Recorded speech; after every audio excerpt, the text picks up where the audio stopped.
At yung highest echelons of our government, pinagtatakpan nila yung nakawan na nangyari dahil involved sila eh. Ngayon, tuwang-tuwa si Erwin Tulfo dahil daw nag-recant na yung apat. Syempre, kasi pinangalanan siya eh. Pero sasabihin ko naman na totoo naman na nabigyan siya.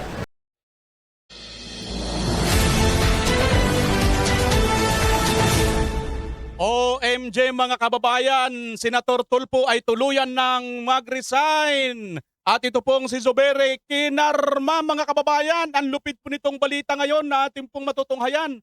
Panoorin niyo po ang buong detalye ng bidyong ito. Grabe po ito mga kababayan. At si BP Inday Sara, ligtas na mga kababayan. Opo, ligtas na po siya. Mayroon pong kaso ibinasura kay Vice President Inday Sara Duterte mga kababayan. Aha, ito po oh. Ito kagad, unahin na natin ang good news kay BP Inday Sara. Inciting to sedition charges na isinampa ng NBI laban kay VP Sara ibinasura ng DOJ. Ayan mga kababayan ha.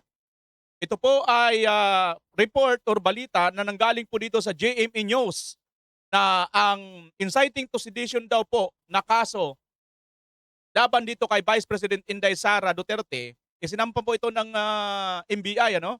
Ito po ay nabasura na po mga kababayan. Alam nyo, kasi itong inciting to sedition malabo talaga ito kay BP Inday mga kababayan eh. Dahil kahit kailan, lagi po tayong nakasama nun sa mga rally, di ba? Yung nandun nga sila sa ospital at dyan sa St. Luke's. Sa mga panahon na talagang ginikpit sila ng matindi itong Marcos administration. Ni minsan hindi po natin nakita sila BP Inday Sara, Tatay Digong na nagsalita na, oh sige, sumugod na kayo, mag-udyok, walang ganun. Hindi po sila nag-inciting to sedition mga kababayan. Kasi kung tutuusin, kung talagang mayroon lang silang ganon, mga taong bayan talagang lalabas yan, di ba? Kaya good news po ito kay BP Inday Sara, kahit papaano, hindi pa rin po bulag ang hustisya. Ang problema mga kababayan, kakibat po nito, mayroon din pong sumabay na balita. Ito nga pong grave threat daw di umano ni BP Inday Sara dito kay Marcos Jr., Romualdez at dito nga kay Liza Araneta. Ang problema mga kababayan, yung timing, di ba? Ang tagal-tagal na nila itong kaso na ito. Bakit ngayon pa lang? Itinaon pa talaga kung kailan naipasa na sa impeachment yung ano. Di ba mga kababayan? Kasi kung nagkataon po yan, na pinasa na po nila yan noon, hindi na po pwedeng talakayan sa impeachment yan kasi nandito na sa korte. Pero tinan nyo yung galaw po nitong mga ito, ano ho? Bagamat impeachable officer si BP Inday Sara, inuna po muna nilang i-impeach, tapos sa kanila pinailan ng mga kaso. Napakatuso talaga ng mga gago mga kababayan, ano? Pero alam nyo, ako po ay naniniwala na si BP Inday Sara malinis po mga kababayan. At hindi po lang ako may sabi niyan. Pangan ninyo ha, may papakita po akong video na si BP Inday Sara ay malinis po talaga mga kababayan. Eto na ngayon ang matindi. Yung karma, sumapit na dito kay, pangalan nito, Zubiri mga kababayan. Unahin muna natin to kay Zubiri. Itong si Bunuan mga kababayan ay nag-witness ngayon ano, laban dito kay Revilla. Pero habang nag-witness siya laban kay Revilla, mayroon pa siyang mga isiniwalat na iba pa. Ito mga kababayan. Ito po ay sa ABS-CBN News oh. Bagay, hindi naman po ito magkakapirat picture lang naman. Sabli naman mga kababayan pagka. Pero nabalita na rin po ito sa iba't ibang mga Bunuan claims then Senate President Zubiri had discretion over amount of leadership funds for each senator. Paktay kadiha mga kababayan. Nako po, mayroon daw discretion over amount of leadership funds for each senator. Nako, Bunuan. Nako, Zubiri, ito na ba ang karma mo? Ito na ba ang kapalit ng pagbaliktad mo at paglapit mo at pagtraidor mo sa mga kababayan mong taga Mindanao? Diba yung mga Duterte kaya ka naman din ibinoboto dahil alam nila ang bukid noon ay kalapit na kalapit po yan sa Davao. At talagang solid po ang Mindanao mga kababayan, maka Duterte po yan. So basahin natin. Update, former DPWH Secretary Manuel Bunuan claimed that then Senate President Miguel Zubere had a discretion over the amount of leadership funds that would be allocated for each senator. Bunuan alleged that each senator would get a minimum allocation of 500 million while chairpersons of major committees are allotted 1 billion. He explained that the leadership fund is an ad hoc allocation for members of the Senate to include their priority projects in the budget. Ayan po mga kababayan ha. 1 hour ago lang po itong balita na ito. Sigundahan pa po natin gaano ba kalaki ang perang pinag-uusapan dito mga kababayan. Nako po, eto na. 500 billion hanggang 1 billion Senate Leadership Fund. Punuan, ibinunyag ang di umano'y alokasyon ni Zubere sa mga senador. Paktay ka diha, Zubere. Si Zubere pala ang may alokasyon.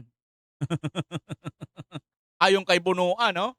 500 billion hanggang 500 million hanggang 1 billion Senate Leadership Fund. Bunuan, ibinunyag ang di umano'y alokasyon ni Zubere sa mga senador. Ayan mga kabama. Ayon sa pahayag ni Bunuan, ang nasabing pondo ay nagsisilbing ad hoc allocation para sa mga senador upang maitabon at maipapasok ang kanilang mga paboritong proyekto sa pambansang budget. Minimal na 500 million hanggang 1 billion alokasyon. Inilahad ni Bunuan na sa ilalim ng naturang sistema, nakakatanggap ang bawat senador ng minimum allocation na 500 million. Samantala, mas mataas naman na pondo na umabot sa 1 billion ang itinakda at ibinibigay para sa mga nagsisilbing chairperson ng mga pangunahing komite sa Senado, major committees. Ano? Paliwanag ng dating kalihim, ang pondo ay idinisenyo para sa pambansang budget upang bigyan daan ang mga iminumungkahing infrastruktura at programa ng mambabatas. Sa kanilang mga bailiwick ba ito? O sektor, wala pa namang inilalabas na opisyal na pahayag o tugon ang kampo ni dating Senate President Zubere. Kaugnay ng mga detalyeng ito na ibinunyag ni Bunuan. Paktay ka diha, Bunuan. Ay, Zubere. Mukhang malalaskard ka yata, no? Malalaskard ka yata. Baka natutunugan si Zubere mga kababayan na hindi ito buboto sa impeachment laban kay BP Inday Sara or para i-impeach si BP Inday. Ano sa tingin niyo mga kababayan? Ano kaya ang malaking epekto nung paghaharap-harap ni nagkita-kita to si si Boyeng, si Waling-Waling, Gatchalian, at saka itong si Bindaloto, Erwin Tulfo, mga kababayan. Di ba nag-usap-usap sila? May picture, di ba? Ano kaya ang kanilang napagkasunduan doon na linuto? Masarap kaya ang niluto ng mga yon, mga kababayan? Ano sa tingin ninyo? Pero ano pa man ang tingin ng madla mga kababayan, sa tingin ko, ito akin lang to ha, hindi ko naman po sure. Aywan ko sa inyo kung sang-ayon kayo. Itong si Zubere, malamang mga kababayan, kumunga taga Mindanao ito. Pumapanig ito, kunwari dito sa administrasyon kasi nga ayaw lang niya maipit. Pero baka mga kababayan, ang puso nito ay talagang para kay Duterte or para kay VP Sara. Ito'y hula ko lang ha. Now, natunugan siguro itong majority or itong Marcos kung kaya't, teka, palutangin natin itong si Bunuan. Mga kababayan, maaari po akong magkamali ako sa aking analysis at opinion. Hindi ko po sigurado naman kung ganyan po ang nangyari. Pero base po sa takbo ng mga pangyayari ngayon sa ating bansa, mukhang talamak po yung ganitong sistema. Pag hindi ka po akampi dito sa administrasyon na ito, mabilis pa sa alas 4, nandyan na ang kaso mo at kulong ka na kaagad. Pero kung kakampi ka, lalo na pinsan ka katulad ni Martin Romualdez, tambak-tambak na yung mga ebidensya at napakarami na po ang mga witness, Sergeant Guteza, mga Diskaya, at itong Brave 18, mga sundalo, mga Marines, ay hindi pa rin po nakukulong si Martin. However, sa kabilang banda, Marcolita at Mike Defensor na hindi naman po involved, kulong na po. Diba? Yan po mga kababayan ang masasabi natin na legit po legit po na legit po na ating pananaw or nakikita dito. Malamang sa malamang natutunugan po nila si Zubere na ito ay hindi pipirma or hindi i-impeach si VP Inday Sara. Kaya binibigyan na siya ngayon ng ups. Di ka pumirma sa impeachment ni VP Inday Sara at hindi mo hatulan, lulutang itong lahat ng mga kaso mo. Kulong ka dito. 500 million bawat isa, 1 billion naman sa mga major committee chairman. Ako pa. At ang matindi pa nito mga kababayan, kaya po natin nasabing yari tayo dito kasi nga mayroon pa pong pangyayari. Kasabay din ito si Bunuan ngayon. Pagtestigo niya laban kay Bong Revilla, si Revilla ang kanyang tinistiguhan, dito naman ikinanta niya pati si Senator Bongo at Senator Robin Padilla. Ayun dyan. Ito talaga ang malupit mga kababayan sa nangyayari sa atin ngayon. Talagang katibayan ng mukha, kakapalan talaga. Ibang klase itong ating ngayon, Senado, no? Itong ating admin talaga. Talagang pagka hindi ka talaga kakampi, hindi ka talaga tatantanan. Kaya mga kababayan, di na tayo magugulat. Baka maubos talaga yung mga senador na mga Duterte alay. Papakulong lahat ni Marcos. Takot. Pero ganun pa man mga kababayan, wag po tayong mawalan ng pag-asa. Habang buhay, ika nga may pag-asa at pansamantala lang naman po ang victory ng masama. Kung naniniwala ka po kabayan na masama yung mga yan, ginagawa nila, ay wag ka pong mawalan ng pag-asa. Darating din po. Sabi nga nila, malalim or mahaba man ang gabi, darating din ang bukang liwaywaya ng umaga, banag na araw. Antayin natin yan mga kababayan. Ang taon na lang yan mahigit. Kailangan pa natin higpitan. Kumbaga sabi nga ng aking lola, higpitan yung takbong. Sabi ng takbong yung bigkis. Magbigkis tayo ng higpit na bigkis muna kasi ang matindi. No? So, ayan, si Zubere, mukhang kinakarama pa mga kababayan sa kanya. Ginawa ngayon dito. Ayaw niyang kumampi sa mga Duterte. Kahit kumampi pa siya dyan, mukhang tinutuluyan pa siya mga kababayan. Reason malamang nito, baka natutunugan nila na bagamat kakampi nila ito sa majority, ay hindi nito kayang ilaglag si VP Sara. What do you think mga kababayan? Maaari po, magkaiba ang ating opinion. Comment nyo na lang dyan sa baba ha. Bueno, tunguhin na natin itong si Erwin Tulfo na tuluyan na pong magre-resign. Bakit mga kababayan? Kasi, bago ko ipalabas sa inyo ito, no, mga kababayan, bago itong palabas ko itong video na ito si Tulfo na ito. Kahapon, ang video natin, di ba? Mayroon siyang premise, mga kababayan, na magre-resign siya pag mayroon makakita sa kanya na insertion, di ba? Or mayroon siyang tinanggap. Paano ito mga kababayan? Mayroon binabanggit itong si Attorney Libito Baligod patungkol po dito sa kanya. Ito, kababayan, panoorin natin sa Attorney Libito Baligod. Yung highest echelons of our government, pinagtatakpan nila yung nakawan na nangyari dahil involved sila eh. Ngayon, tuwang-tuwa si Erwin Tulfo dahil daw nag-recant na yung 4. Syempre, kasi pinangalanan siya eh. Pero sasabihin ko naman na totoo naman na nabigyan siya. Congressman pa siya, senator pa siya. And in fact, isa sa mga nag-uudyok na suhulan ang mga ito, no? Yung si retired Sergeant Mark Bunagan, ang isa sa nag-uudyok. Very close friend yan ni Erwin Tulfo eh. And I can show you pictures inside the inner office of Erwin Tulfo. Kasama niya yan si Mark Bunagan. So, alam mo, naniniwala ako sa sinasabi ni Ombudsman na yung nasa likod ng pagpabaliktad ay itong mga nirereklamo natin ng pagnanakaw. Yung highest echelons of our government, pinagtatakpan nila yung nakawan na nangyari dahil involved sila eh.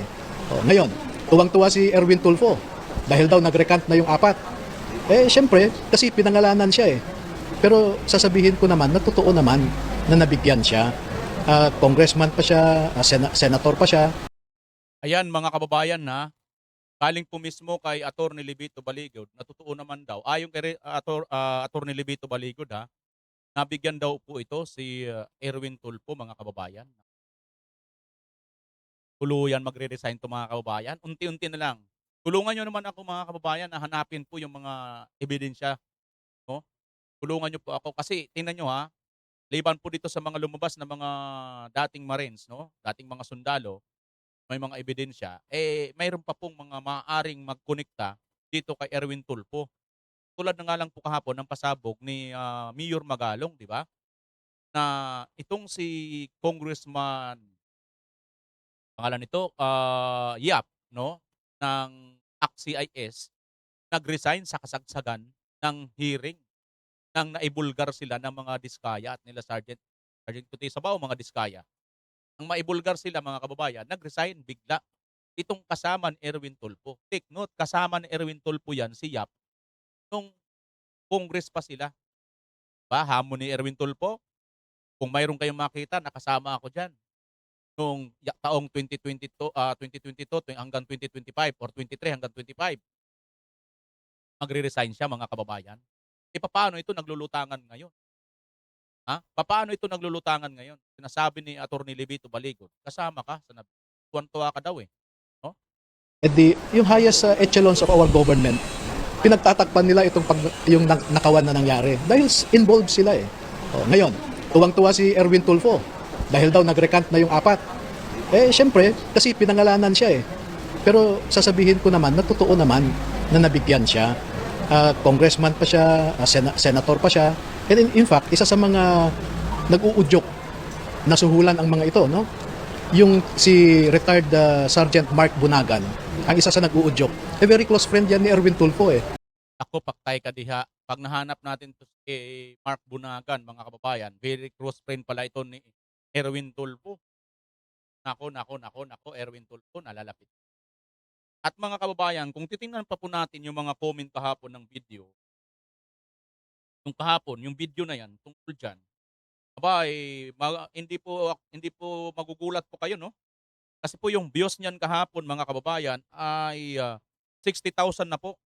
At ang comment po niyan, mga kababayan, 1,900, kulang-kulang 2,000 taong bayan. Ano ho? 2,000 kulang-kulang, Erwin Tulfo, karamihan po doon, halos, ay nagsasabing, ang tagal mo naman mag-resign. Mag-resign ka na. Tuluyan ka nang mag-resign. Sige, basahin niyo po, mga kababayan, Tulfo mag-resign, yung thumbnails na yon. Hanapin niyo po yung video. Kahapon lang, mga kababayan. Nako. Yan po ang nakaano dito. Mukhang Tulfo, nalalapit ka na. Isa pa, mga kababayan, ha? So, may konekta siya dito. Bakit ako naniniwala, mga kababayan, na pasok na pasok ito si Tulfo dyan sa kanyang hamon? Ito, mga kababayan, ha? Ito pa. Ito na yun. Ito pa. Ito muna. Labas ng Boljak TV. Hindi na itinanggi ni Quezon City 2nd District Representative Ralph Tulfo na siya ang nasa isang viral video na unang inilabas ng Boljak TV. Makikita na umiinom at pumirma pa ito para bayaran ng bill sa bar na mahigit $42,000 o katumbas ng mahigit 2 milyong piso. Sabi sa post, kuha ito sa Las Vegas sa Amerika. Ayon sa kongresistang anak ni Kita nyo, mga kababayan, $42,000 or mahigit 2 million ang bill sa isang bar sa Las Vegas, isang tunggaan ng alak. Laki, oh. Bonjing, mga kababayan. Grabe, ano? Pamangkin po ito ni Erwin Tulfo. Teka, PMR. Ano mga connection yan? O, syempre, may connection. Pamangkin sila.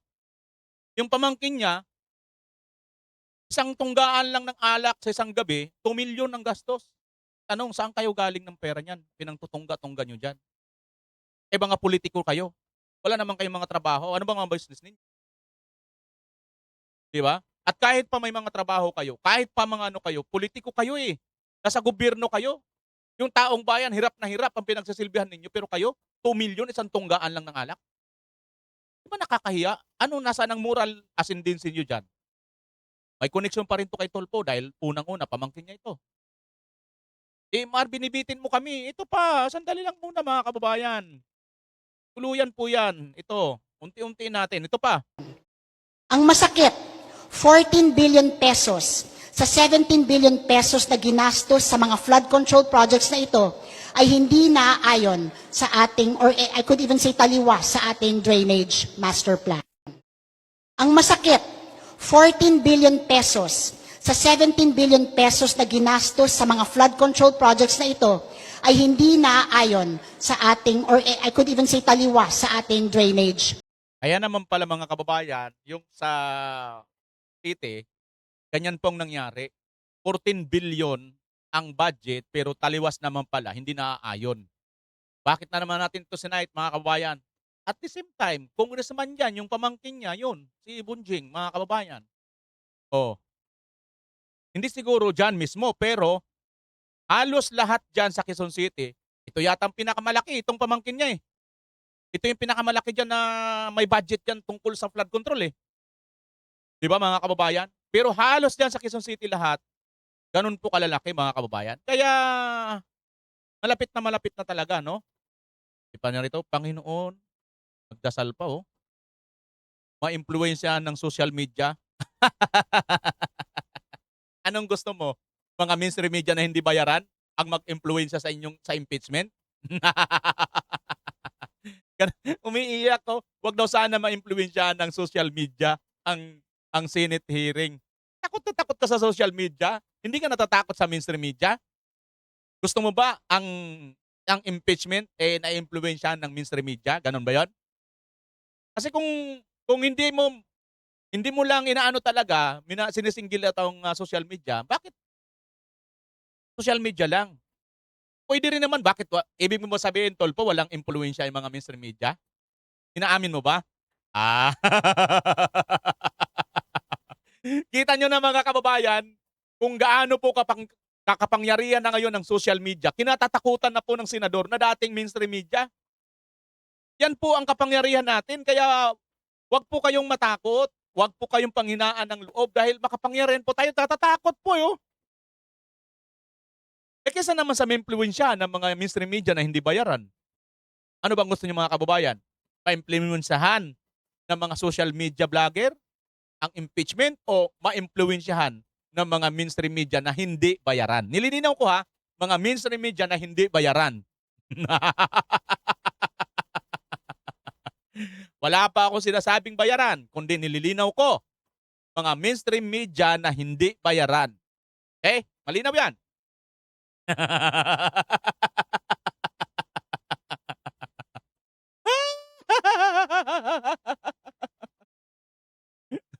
Takot na takot si mama, oh. DMR, paano mo talaga natiyak na itong si Erwin Tulfo, mayroon talagang insertion. Bukod pa doon sa binulgar ni na tumanggap din siya, sinasabi ni Atty. Libito Baligon, ito mga kababayan, ito talaga yung pansar ko dyan. Mag-alala, kumpleto tayo dito. Ito, panoorin nyo itong video na ito mga kababayan. At dito, maliligtas din si VP Inday Sara sa video na ito. O, ito. In the list, how high does it go? Anong pinakamataas na posisyon ng nandun sa listahan? Well, kaya siguro hindi kayang ilabas ito ng DPWH dahil mas mataas po sa DPWH ang mga proponents dito. Siguro po buong gobyerno may insertion sa DPWH NEP. Oh my goodness. So paano yan? Yung ibang cabinet secretaries, yung dating ES ba nandyan sa listahan, Congressman? Ayoko po mag-single out ng mga individual dahil sabihin na lang po natin, hindi lang senador at congressman ang may insertion. Baka maasasabi natin buong gobyerno ay may insertions. Nakakalungkot, partner, ano? Oo. Even Good morning, even si pati yung Doris presidente Puyo. at vice Tingnan nyo mga kababayan ha, sabi niya hindi lang po sa mga senador at congressman. Lahat daw po halos may insertion mga kababayan. Di ba sabi ni Erwin Tulfo kahapon, wala daw siyang insertion. Paano yan, Erwin Tulfo? Pag inilabas ni Leveste ang yung insertion, yari ka, di ba? Yari ka. Resign ka talaga. At syempre, naka-public na yan. Kaya pala takot na takot ito sa social media. Kaya pala mga kababayan, takot na takot ito sa social media. Dahil binabantayan ng social media ang kanya mga sinasabi. Syempre, ang babantayan lang naman ng mga mainstream media na hindi bayaran, yung mga papabor lang sa kanilang mga boss, di ba? Yun. Pero tayo po na mga social media, babantayan natin lahat ng kanyang mga sinasabi. Kasi sa dami ng mga binibitawan nila, mayroon po talagang magkakasalungat. Ito ha, ito yung patunay ko sa inyo. Kaya nga talagang mga kababayan, sabi ko, lista mo na ito mga kababayan. Sure will na ito, magre-resign talaga ito. Kung hindi ito sinungaling, kung mayroon po ito palabra de honor, at hindi po ito nanluloko lang. Kasi tingnan nyo mga kababayan ha, hamon niya yun eh. Pag mayroon daw pong makita na insertion siya kahit nung congressman pa siya, magre-resign daw siya, di ba? Paano ito? May nakita si Congressman Leveste. Ayoko po mag-single out ng mga individual dahil sabihin na lang po natin, hindi lang senador at congressman ang may insertion. Baka maasasabi natin buong gobyerno ay may insertions. Nakakalungkot, partner, ano? Oo. Good morning po, Even si pati yung Doris po presidente ito. at vice-presidente meron din. Kaya nga. Si Vice Presidente po wala. Okay. Si presidente? Hindi ko po masagot ang inyong tanong kasi ang gusto ko po sana ay ilabas na lang ng DPWH ang listahan. At in the list, how high does it go? Anong Ayan mga kababayan ha, excuse me. Si Vice Presidente po wala. Ibaligtas si BP Inday mga kababayan. Pero lahat meron. Naku, pati nanay niya pa. Bayan. Ang tindi nitong batang ito, no? Kaya saludo din po ako dito, no? Ang tapang niya mag-bulgar na, pati nanay niya sabit pala dito, mga kababayan. Di ba? Pero si BP Inday talaga wala. Diretsahan niya sinabi wala, pero halos lahat meron. Si Tulfo ba congressman? Si Tulfo ba senador? Kung alam niyo yung sagot, alam niyo na rin ang sagot doon sa hamon ni Tulfo na magre-resign daw siya.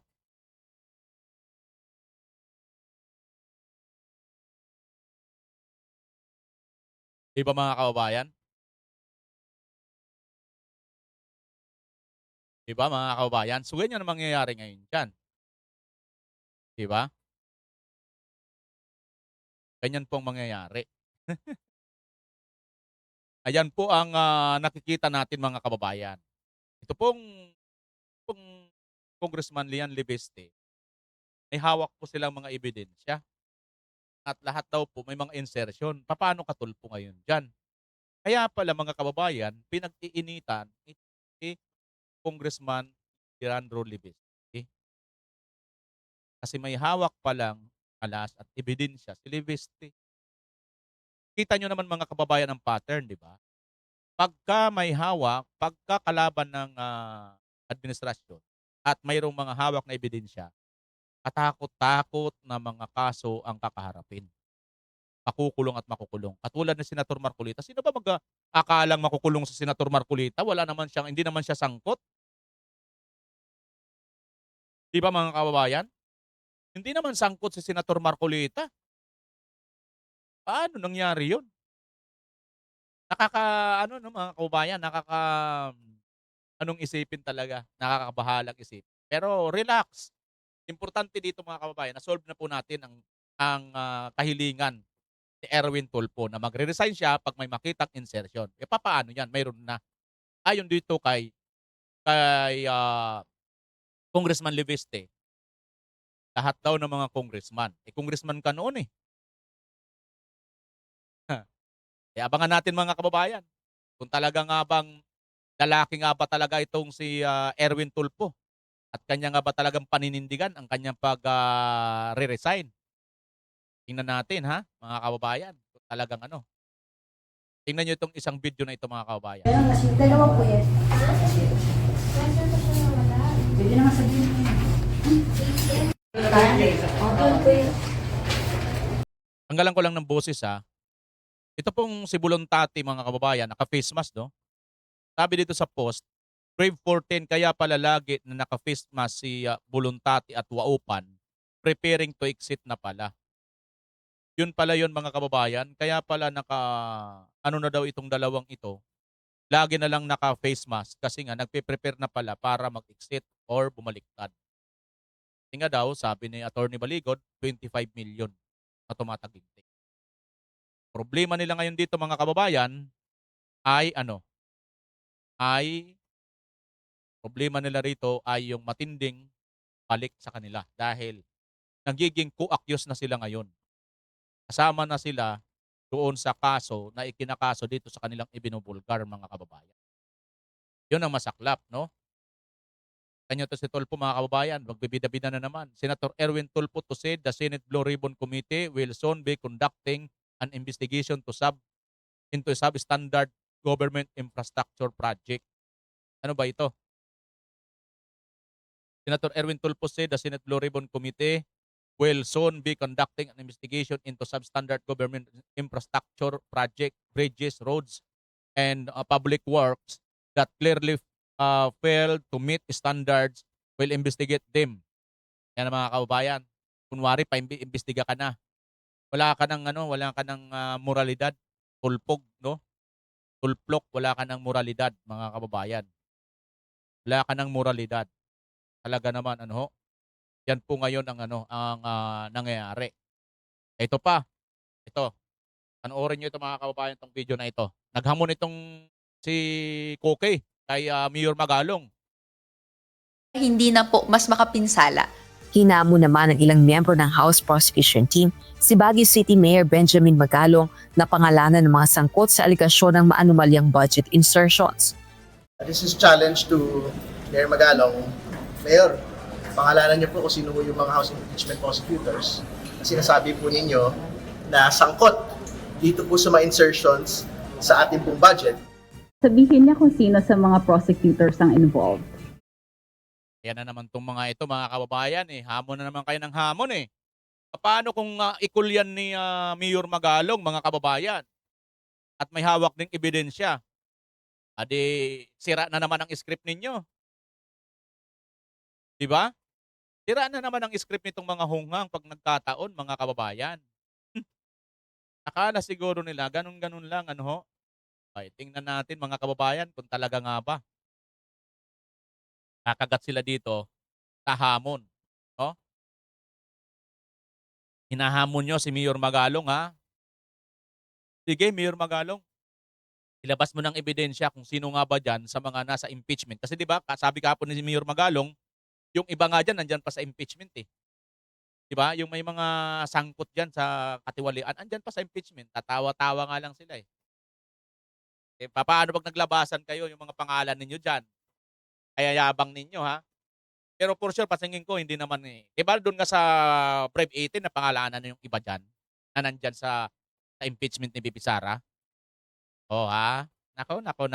Sige lang. Antay-antay lang kayo. Unti-unti naman to darating Huwag kayong mag-alala. Huwag kayong mag-apura. Diba?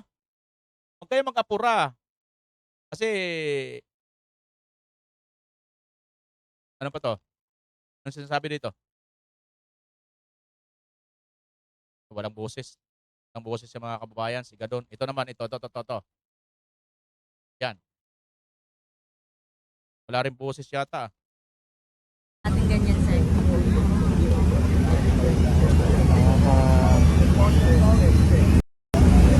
Sir, anong na-feel natin, nakikita natin ngayon yan, sir? Sir, good morning, sir. Hindi ko alam kung good morning, hi. Ano pong nararamdaman natin, nakikita natin ganyan, sir?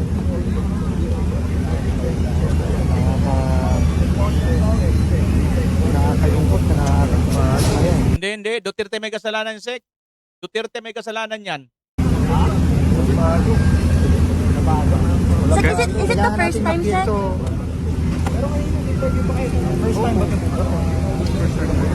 First time ata na ganito kadami. Na ganito kadami? Oo. Hindi yan first time, Sek. Problema natin, kaya natin kagad. Hindi yan first time. Kasi pag hindi natin na-clear, mas maganda naman. Magkakagat na yan dyan, saka mahirapan na tayong abutin. First time mo lang yan naramdaman, Sek. Ito yan, mga kababayan, di lang first time yan. Ito yan, Ayan, Panahon pa ni Pinoy, ganyan na yan. Dagat ng basura yung Manila Bay na yan. Pero nang si Tatay Digong ang dumating, ayan ang ganda, mga kababayan. Naging Dolomite Bay. Naging pasyalan ang Manila Bay. Na dati, pasyalan ng mga basura, naging pasyalan ng tao. Diba? Panahon ng Pinoy, ayan tambak-tambak ang basura. Panahon ni Marcos Jr., ayan, tambak-tambak din ang basura. Panahon ng Duterte, Manila Bay, Dolomite Bay or Dolomite Beach. Diba? Naging attraction pa, naging maganda pa ang imahe natin sa buong mundo. Pero bago naging maganda yan, ayun muna, tambak muna ng mga dumi at basura sa panahon ni Pinoy, mga kababayan. Samantalang panahon ni Duterte, ito na, naging maganda na. Pero nung panahon na ngayon ni Marcos uli, nagbalik uli.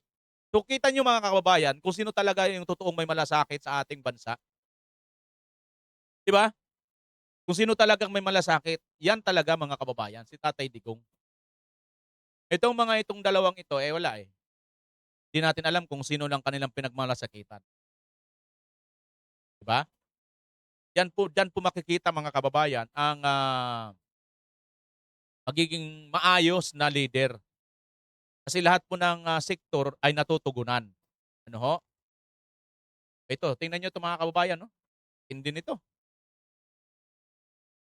Nakakatakot, grabe, mag-ingat po tayong lahat mga idol. Bukas po ang dam ng Bustos. Nakakatakot yung mga nasa babang bahay, grabe kalaki ng baha oh. Hindi na po biro yung baha ngayon. Malaki ang pagbaha po, yan po yung tubig na galing sa bundok. Bukas na bukas po yung dam natin. Kaya po lahat ng nasa baba, mag-iingat po tayong lahat. Kasi yung baha po na yan, kayang tumangay ng bahayan. Babala po to sa lahat ng nasa baba. Ito po, nasa Bustos Dam kami. Yung mga nasa baba po ng Bustos Dam, yung malapit sa ilog, mag-iingat po tayo dahil po napakalaki ng baha. Hindi po biro ang baha ngayon. Napakalaki talaga oh. Ang Bustos Dam po natin, lahat ng rubber gate bukas. Kaya po ganyan kalaki ang tubig. Grabe, nakakatakot ang baha ngayon. Mag-iingat po tayong lahat sa baha mga idol. Dahil po lahat ng lugar ngayon. Ayan mga kababayan ha. Sabihin na naman ni Garen, EI lang po yan. Ayan po oh.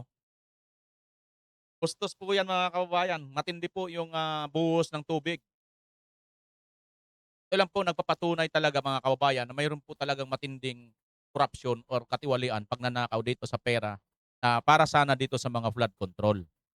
At ang masaklap nito mga kababayan, kahapon lang, ipinasa na po ang budget na 7.2 trilyon. At eto na, tingnan na natin mga kababayan kung pinunduhan pa ba ito, itong mga pagbaha. Tingnan natin. Panoorin nga natin itong balita na ito mga kababayan kung mayroon nga bang pera na naman dyan sa infrastructure na yan or dyan sa mga ano na yan, pagbaha. Pinondohan na ulit ang flood control project sa panukalang budget para sa susunod na taon. Ang titing naman talaga, oh. Pinunduhan na ulit. Kabubungan lang ng balita. Diretso na kaagad sinabi ni Sir. Pinunduhan na ulit. Pinunduhan na ulit. Naknantok ba talaga, oh. Pero, ito ulit ang mangyayari, mga kababayan. Baha ulit at mga defective ulit, substandard ulit, pera na naman ulit sila. Kita na naman ulit. Ganito po kagago ang ating mga namumuno ngayon. Yan ang inilahad ng Department of Budget and Management o DBM sa isinagawang programa dito sa Kamara para sa turnover ng 2027 National Expenditure Program o NEP na nagkakahalaga ng 7.2 trillion pesos. Ayon kay Kim De Leon, ang tumatayong kalihim ng DBM, naglaan ng ahensya ng mahigit 107 billion pesos para sa flood control projects. Aniya, kabilang sa mga popondohan nito ang mga capital outlay ng mga foreign-assisted flood control projects, gayon din ang mga pumping station sa Metro Manila. Hindi daw kasi pwedeng pabayaang nakatiwangwang ang mga under construction na flood control projects. Kailangan din daw pondohan ang maintenance ng mga nakatayong infrastruktura kontra baha. Matatandaan na hindi naglaan ng Pangulong Marcos ng bagong pondo para sa proyektong ito noong 2026 budget kasunod ng nabunyag. Nakatiwalian kaugnay sa mga nasabing proyekto. Pero para sa 2027 budget, iginiit ni De Leon na naging masusi ang vetting process ng DPWH sa ilalim ng kalihim nito na si Vince Dizon. Nagpahinga lang ng isang taon mga kababayan. Medyo nagjeta muna sila ng isang taon. Pero ngayon, ayan na naman. So next year, uulitin na naman ito nila mga kababayan para malimas na talaga ang pera ng bayan. Dadaan nila na sa lahat sa infrastructure or itong flood control project para matangay na po ng baha yung pera ng bayan. Pangalawa ang DPWH sa may pinakamalaking budget na nakalaan sa NEP na nagkakahalaga ng mahigit 600 bilyong piso. Samantala naglaan ng NEP ng mahigit 900 bilyong piso para sa edukasyon o ang sektor na dapat may pinakamalaking pondo alinsunod sa saligang batas. Matapos i-transmit ng DBM ang NEP sa mababang kapulungan, ay magsasagawa ng pagdinig ang makapangyarihang Committee on Appropriations sa susunod na linggo.